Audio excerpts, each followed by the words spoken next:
Hello dear student, आप सभी का स्वागत है अपने यूट्यूब चैनल डियर प्रतीक क्लासेज में। आशा करते हैं आप सभी लोग मस्त होंगे, जबरदस्त होंगे। यदि आप सभी लोगों का पेपर है 16 फरवरी को, तो आप लोगों के लिए बहुत महत्वपूर्ण वीडियो होने वाली है डियर।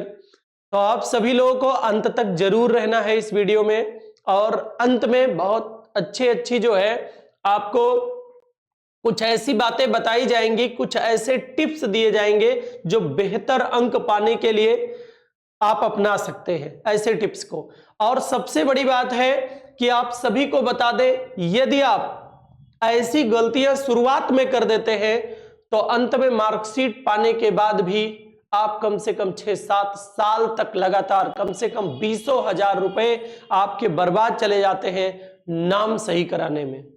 तो अभी ये छोटी सी गलती मत करिएगा, अंत तक वीडियो में बने रहिएगा। चलिए प्रारंभ करते हैं। आज हम किस मुद्दे पर बात करने वाले हैं? सबसे महत्वपूर्ण बात क्या है? सबसे महत्वपूर्ण बात है डियर कि आप लोगों का एडमिट कार्ड आ चुका है। तो कुछ बच्चे इंतजार कर रहे हैं कि हम लोग एडमिट कार्ड लेंगे परीक्षा से एक दिन पहले, 2 दिन पहले। तो भैया, अगर आपके विद्यालय में यह सूचना मिल चुकी है कि एडमिट कार्ड आ चुका है तो जा करके अपने एडमिट कार्ड ले लीजिए। बोलिए क्यों? क्योंकि एडमिट कार्ड यूपी बोर्ड परीक्षा में ठीक पहले विद्यार्थियों के विवरण में संशोधन कर रहा है। अगर कोई भी त्रुटि होती है उसमें प्रवेश पत्र में, high school intermediate UP board 18 फरवरी से शुरू हो रहा है। परीक्षा में शामिल होने वाले जिनके नाम, विषय, माता के पिता के नाम आदि गड़बड़ी है, तो वो सभी लोग संशोधन करने के लिए अपने विद्यालय में अभी ही सूचना डाल दें। अगर आप अभी भी बढ़िया से, जब आपको प्रवेश पत्र मिलता है भैया, एक एक अक्षर अपना नाम, पिता का नाम, रोल नंबर सब कुछ मिलान करके प्रवेश पत्र लीजिएगा। और अगर ऐसी कोई गलती आपको नजर आती है तो तुरंत पहले सूचना आपको किसको कर देना है? अपने विद्यालय को सूचित कर देना। और जब विद्यालय में सूचना मिल जाएगी तो प्रवेश पत्र जब आपको मिलेगा, जब प्रवेश पत्र से आप एग्जाम देकर के आएंगे, ये जो गड़बड़ी हुई थी ये मार्कशीट तक नहीं पहुंचेगी, अर्थात मार्कशीट आपकी संशोधित मार्कशीट आपको मिलेगी। अन्यथा कंडीशन के लिए आप याद रखना, जैसे प्रवेश पत्र में गलती है वैसे मार्कशीट आ जाएगी, उसके बाद चक्कर लगाते रह जाएंगे। 4-6-10 साल तक आप चक्कर लगाएंगे। मार्कशीट में नाम सही होना कितना मुश्किल है। आप लोग, कोई आपके घर में परिवार में बड़ा होगा तो उससे पूछेगा, या किसी की मार्कशीट में नाम वगैरह गलत हुआ होगा तो उससे पूछेगा। तो अभी सावधानी बरतने की जरूरत है, चाहे वो 10 के स्टूडेंट हैं, चाहे वो क्लास 12 के स्टूडेंट हैं।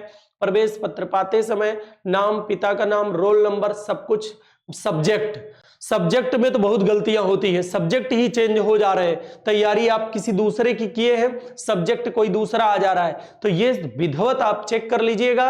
और अगर ऐसी कोई गलती होती है तो अपने विद्यालय में सूचना कर दीजिएगा। और इससे संबंधित अगर कोई समस्या होती है तो कमेंट बॉक्स में बताइएगा। हम लोग चलते हैं इस जानकारी को आगे लेकर के।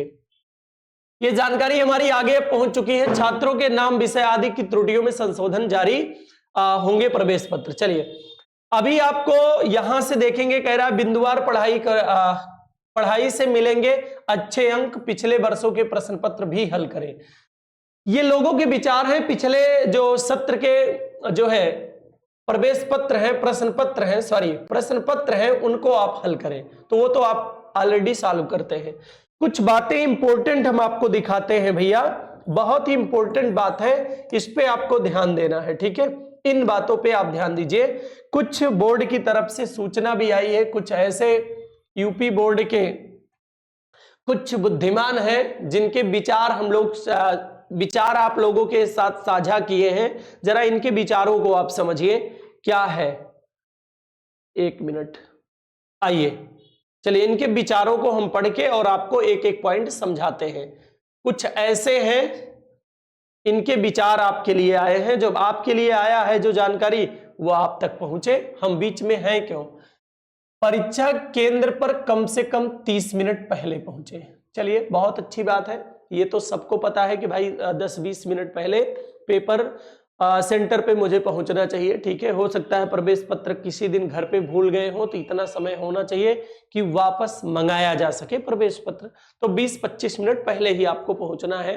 कोई भी सामान आपके पास कम पड़ता है, सेंटर पे पहुंचने के बाद पता चलता है, तो 10-20 मिनट आप पहले पहुंचे रहेंगे तो बिंदास तरीके से वो वापस मंगा सकते हैं या ले सकते हैं। प्रश्न पत्र मिलने पर उसे ध्यान पूर्वक पढ़ें। अगर आपको प्रश्न पत्र मिलता है तो ध्यान पूर्वक उसे पहले पढ़ना है, चीजों को समझ लेना, तब लिखना शुरू करना। कह रहा जल्दबाजी से बचे और हर प्रश्न पत्र समझ कर हल करें। बहुत अच्छी बात है, समझदारी दिखाना है पेपर में, उसको बढ़िया से पहले समझ लीजिएगा, इसका क्या होगा आंसर, उसके बाद प्रारंभ कीजिएगा।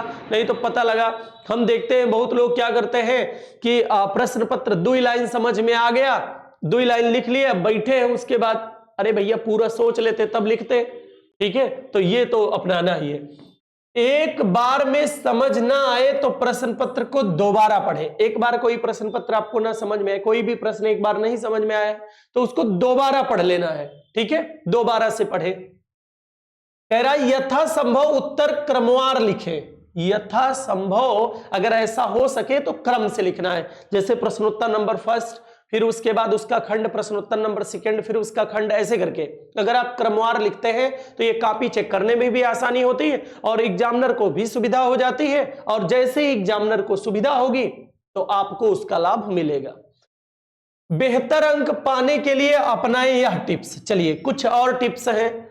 समय सीमा में उत्तर लिखने का नियमित अभ्यास करें। भैया टाइम चेक करके आप घर पे कम से कम 1-2 बार पेपर दे दीजिए। 1-2 पेपर आप घर पे ही कंप्लीट समय में, उतने समय सीमा में आप कंप्लीट कर लीजिए। निर्देश दिया है, निर्देशानुसार शब्द सीमा में ही उत्तर लिखें। चलिए बहुत अच्छी बात है, अगर आप ऐसी टाइम मैनेजमेंट कर लेते हैं। टाइम मैनेजमेंट जो है, टाइम मैनेजमेंट बहुत बड़ी चीज है। अगर आप पेपर से पहले 2-3 बार टाइम चेक करके आप पेपर दे लेते हैं तो इससे कॉन्फिडेंस भी आ जाएगा, हम 3 घंटे में पेपर सॉल्व कर सकते हैं। लिखावट साफ और पढ़ने योग्य लिखें, बहुत अच्छी बात है। तो ये सबको पता है भैया कि लिखावट जो है पढ़ने योग्य, जितना हो सके, जितना बेहतर हो सके आप साफ लिखने की कोशिश कीजिएगा। रटने के बजाय विषय को समझकर पढ़ें, बहुत अच्छी बात है। तनाव से दूर रहें, सकारात्मक सोच रखें। तनाव से दूर रहना, डरना बिल्कुल नहीं कि कहीं ऐसा ना हो जाए हमारा पेपर अच्छा ना जाए, ऐसा ऐसा कुछ नहीं सोचना। सबका पेपर बेहतर जाएगा, गारंटी हमारी है, सबका पेपर बेहतर जाएगा। अगर आप इतने जो है एक्टिव हैं अपने पेपर को लेकर के, आप वीडियो में आए हैं और वीडियो को अंत तक देख रहे हैं, इसका मतलब आप बहुत एक्टिव हैं। और जब एक्टिव हैं तो आप बताइए आपका पेपर कैसे जाएगा, बेहतर जाएगा ना। उत्तर लिखते समय शीर्षक अवश्य ध्यान दें। भैया उत्तर लिखते समय शीर्षक पे ध्यान दें। महत्वपूर्ण पाठों का कई बार दोहराएं। जो महत्वपूर्ण टॉपिक है उनको कई बार आप लिख करके ही दोहराएं। घर पे बैठ के आराम से लिख लिख करके चीजों को दोहराते रहे। ठीक है, तो ये कुछ बहुत महत्वपूर्ण सूचना थी और आज पेपर में दिखा भैया। ठीक है, तो ये जानकारी आपके पास तक पहुंचाएंगे।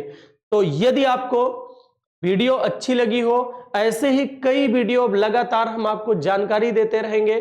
ठीक है, हर विषय का जानकारी देते रहेंगे। तो बस करते हैं भैया, आज के लिए हम अपनी वाणी को यहीं विराम देते हैं। अगर कोई भी समस्या होती है तो कमेंट बॉक्स में बताइएगा, उस पर भी वीडियो लेकर के आएंगे, वो जानकारी का निराकरण करेंगे। और अंत तक, जब तक आपकी मार्कशीट आपके पास तक नहीं पहुंचेगी, तब तक हम हमेशा आपको एक एक पॉइंट पे क्या क्या गलतियां नहीं करना है, कैसे कैसे एग्जाम देना है, कैसे कैसे मार्कशीट, अंत तक पूरा आपको बताएंगे। ठीक है, तो डियर आप सभी लोग सेशन में बने रहिएगा अंत तक। जो है जब तक मार्कशीट नहीं पा जाते हैं तब तक हम रेगुलर आपसे मुलाकात करते रहेंगे।